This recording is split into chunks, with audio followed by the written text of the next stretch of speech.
because you can't stay in my house. And the garage is halfway out of the house and halfway back in. Now, you can do two things with the garage. You can work your way back in the house, or you get on the hell out because the garage is on your way out. Right. So I say, okay, Craig, we can do this thing two ways. You stay in the garage, because Brandon stayed in the garage, and Malik stayed in the garage, and I stayed in the garage. So a garage make your ass appreciate having a bedroom and a roof over your head and a bathroom, 3 showers. Somebody on Twitter had the nerve to go off on me, say I use that as a form of bullying or whatever. Probably ain't got no kids and whatever. And that's just what the rule is in my house. You don't get to do what you want to do. You already on punishment. Now you skipping school. And it took a lot to get you to that point, because you come in here and tell us about the things that be going on between point A and point B, and it took a lot to get to that point. Right. Like, the doors coming off from last season should have been enough to be like, all right, let me fly right. So, Craig, here go the tripped out part. So we filming Rickey Smiley for real at the house. So the producer get wind. We get a call from the school. Coincidentally, that day, Craig skipped school. So they say, okay, we're gonna sit up in the bushes. So the camera people sitting up in the bushes, cause I put that paddle in my back pocket. I was waiting on his ass at the window like I would have whether the cameras were there or not. Right. I knocked that ass out. I don't play with none of them. You understand? I work too hard. Because while everybody else, only thing you got to do is go to school and do what you're supposed to do. I sit up here, I come to the radio station every morning. We shoot Rickey Smiley for real, TV shows, a movie here and there, perform on the weekend, go to church, take them with me, take them out, really good to the kids. You understand what I'm saying? And so he got off the bus, and that's what happened, and got in the garage and looked me straight in the eye, and this is the thing that killed me. I can deal with you skipping school. Okay, cool. Brandon skipped school, Malik skipped school.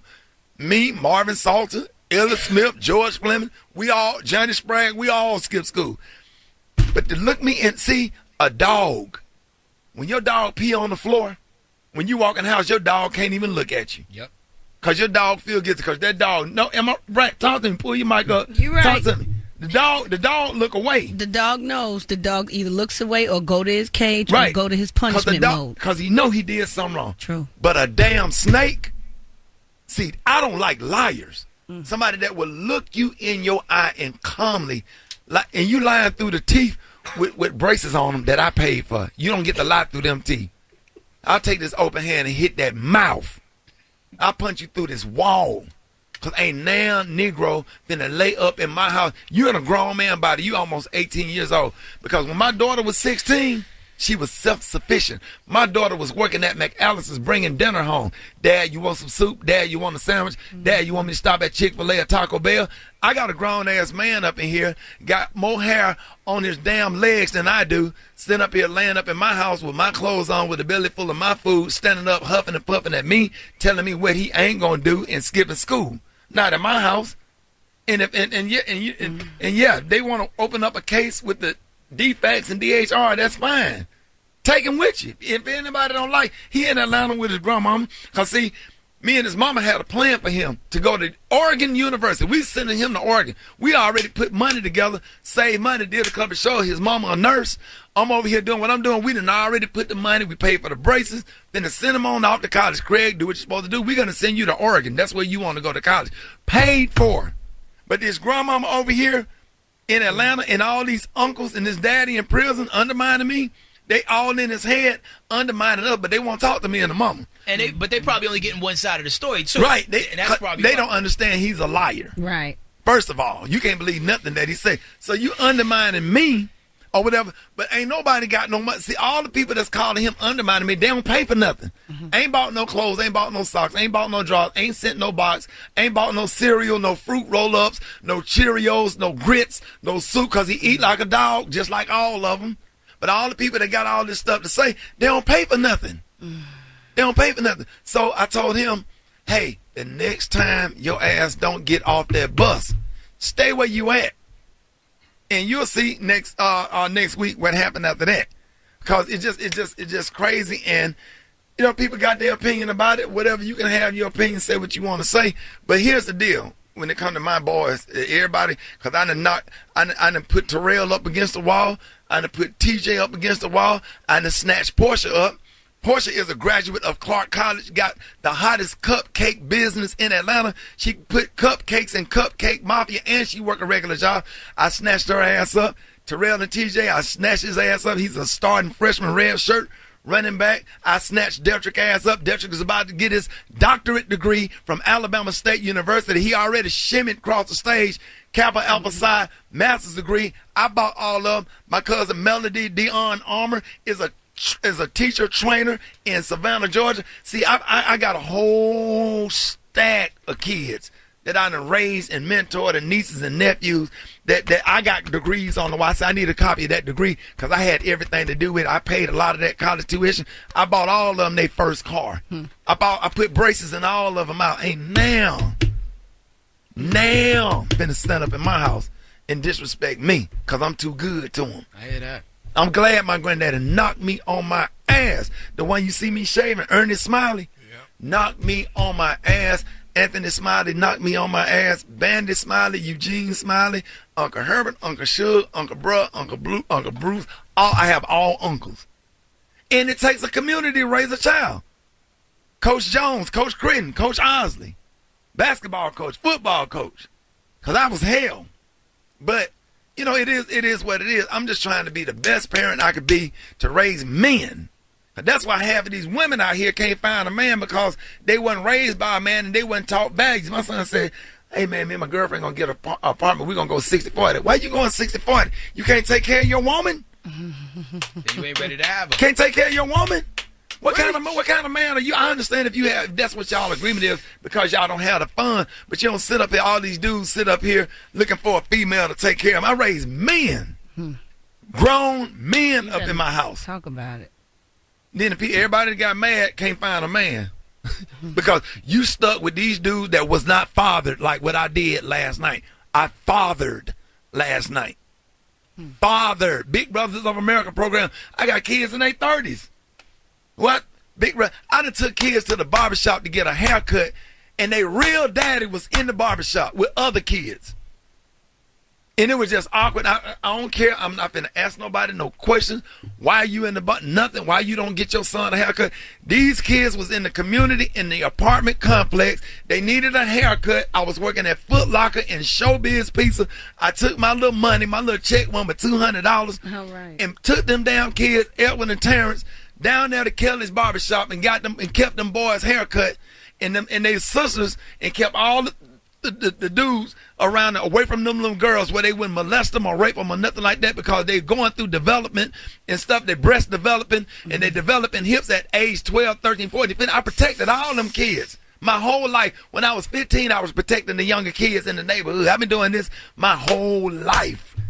And I'm proud of the parent that I am today. And here's the deal. Some get it, some don't.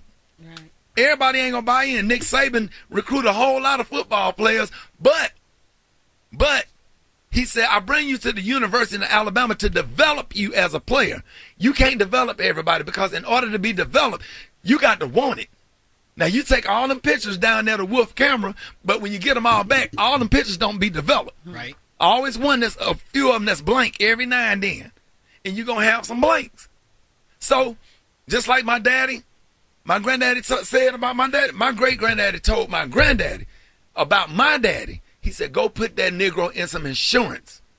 My daddy didn't do what he was supposed to do. My daddy out here drinking and smoking on drugs and went to New York.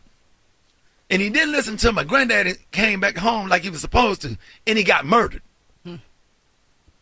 See, when you don't listen to folks, life is going to bring some consequences that's for real. That's right. Keep on. That's right. Keep on not listening to your parents. Keep on being disrespectful. Keep on.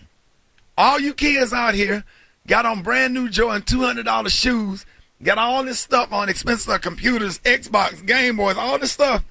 Keep on doing what you're doing and mistreating your parents and see what you get in these streets. Because if you don't train them at home, them damn police will, or some dude off the street. Hey, take your phone calls coming up next. Rickey Smiley Morning Show, 8669-RICKY. The Rickey Smiley Morning Show. Hey, turn it off for a second. Let me say one more thing. Y'all better get these kids saying yes, sir, and no, sir, yes, ma'am, and no, ma'am to adults. Because these are some of the small things that get them jobs. Because when people see that your kids are respectful, I don't care where you from. You need to be polite. I speak to the President of the United States. He's only a few years older. Yes, sir. Yes, sir, Mr. President. Yes, ma'am, Mrs. First Lady. You understand what I'm saying? Yeah. You have to know how to be. Some people just don't know how to be. And I need everybody, every mother out there that's listening right now, I need for you to Google etiquette stuff for your daughters. Young ladies out here don't know how to sit, don't know how to sit at a table and eat, don't know how to dress, don't know how to be. Because a lot of kids don't know how to be because the mothers don't know how to be. And that's fine, because if you don't know how to be, the information is out there. Because I go on Google myself, because when I'm trying to teach my daughters what to do and how to eat, I Google it, and we sit down and we practice eating. I'll fix a salad. I said, let's practice eating properly, using proper table manners. That ain't the way white folks eat. That ain't the way white folks speak. Now, that ain't mean you acting white. We talking about doing things the right way, getting out of your. I met a dude last night. Lord Jesus, I wish I had his card in my pocket. 21 years old, had a suit on and a bow tie, dressed up real nice. Him and his girlfriend, both of them 21. They were dressed very nice. He had a suit on and a bow tie. I said, well, why you dress up? He said, I have a bow tie business, but I did dress up because I thought that I was going to meet Mr. Rickey Smiley tonight. And he said, sir, it was a pleasure to meet you. I promise to God, if I had a position open, I would hire that young man on the spot. That young man reminded me of myself when me and George Fleming and all them dudes that was in Club Polo and Club CE, we was dressed up. We was trying to be something. We lived in the projects. We were getting dropped off in the project, but when you see us out, man, we had our suits on, them shirts and ties, go to school, dress for success. Nobody knew where we came from. Nobody saw that long walk home in the projects. You got to want to be something. You ain't got to be around like all the people in your environment. You don't have to be a product of your environment. Don't let what Reverend Jesse Jackson say. You don't have to let the projects live in you. Yeah, you live in the projects, but the projects don't have to live in you. Look how we be fighting at Chuck E. Cheese, fighting at somebody fighting at the cemetery, posting all these fights on Facebook and World Star, celebrating all this kind of stuff, celebrating guns and shooting folks. But you out there laid out, laying in the grass crying when somebody kills somebody in your family. What are we doing? What are we doing? Ain't no decency, ain't no order. We just out of order. You can't blame the white man for this. You can't blame nobody for this. Can't blame nobody. It's you. It's your choice. At some point, hey, let me get into the psychological part, because we're talking. I'm going to say this right here. I want y'all to listen to me real close. This is deep right here. You can sit up here and go to a counselor and say you doing all this stuff because your daddy wasn't in your life, or your daddy dead, or your mama dead, or your mama was on crack, or your mama wasn't in your life. I had to stay with my grandmama. We ain't had this. That ain't nothing but an excuse. Because guess what? All of us messed up. Hair crack, you got mom and daddy issues. Brett, don't you got mom and daddy issues? Of course. Gary got mom and daddy issues. Beyonce got mom and daddy. Everybody in this room got some kind of mama and daddy issues. But guess what?